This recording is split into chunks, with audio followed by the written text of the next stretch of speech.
لیکن انشاءاللہ تعالی بہادر سپاہی سے لے کر اپنی افواج کے لیفٹیننٹ جنرل تک انشاءاللہ تعالی کھڑے ہوں گے ان کی عزت کے لیے، اس لیے کہ جن بدماشوں نے یہ کام کیا ہے ان کا تعلق میری افواج سے قطعاً کوئی نہیں۔ میں سپریم کمانڈر ڈاکٹر الوی سے کہتا ہوں کہ آرٹیکل 243 کے تحت سارے جتنے بھی آپ کے آرمی چیف سے لے کر سب ہیں ان کو بلائیں اور کہیں کہ اس ملک کے سب سے بڑے لیڈر پر قاتلانہ حملہ کیوں ہوا، سٹنگ سینیٹر کو بے لباس کس نے کیا۔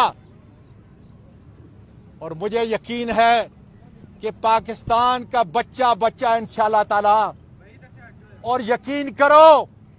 میرے ملک کے لوگوں، اور تم بھی سن لو ظالموں، کہ تمہارے نام پہ پاکستان کے لوگ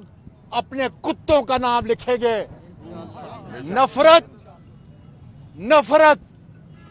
غصہ اور غیرت میری زندگی کا ایسا نہیں، میرے ملک کے پاکستان کی امانت ہے۔ تمہارے چوڑے سینے کے اوپر جو بڑے بڑے تمغے ہیں ان کو دیکھو، یہ میرے ملک کے شہیدوں کی نشانی ہے، میرے ملک کے عظیم لوگوں کی امانت ہے۔ اور میرے خود خاندان میں سپاہی سے لے کر لیفٹیننٹ جنرل کی خدمات ہیں، جس کی وجہ سے آج تم چوڑا سینہ کر کے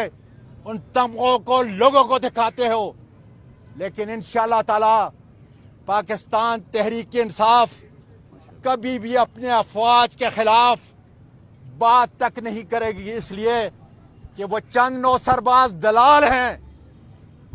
جس کو میں ISI کے پولیٹیکل ونگ کہتا ہوں۔ اور میں نے آپ کو کہا ہے کہ 20 دن آپ کے ہیں، 22 دن آپ کے ہیں، آپ کا نام مٹ جائے گا اگر ISI کے اس پولیٹیکل ونگ جس نے لوگوں کو قتل کرایا ہے، جو ہر